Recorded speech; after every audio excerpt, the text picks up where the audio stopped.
In this tutorial, I'm going to teach you how you can transform into a Fortnite character. So first of all, we need to go to NovoAds AI. The link of this site is going to be in the comment section.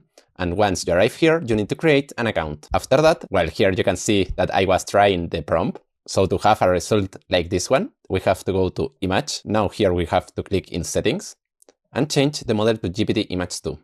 Here, I prefer to use the medium quality because it's much cheaper than the high quality. And now we have to click in Reference and upload an image of the person that we want that become a Fortnite character. In this case is myself. So I'm going to click here. And now here, I'm going to use the following prompt. This prompt is going to be in the comment section. So now let's click here. And now we have to wait more or less 1 to 2 minutes. Perfect. Here, as you can see, we have the new images and the quality are really good.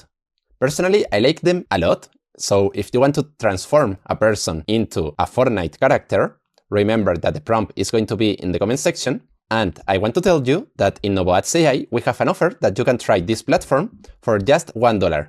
With that, you can create UGC videos, you can create ads, and in general, we have many functionalities that I show in other tutorials. So I hope you like this one and see you in the next video.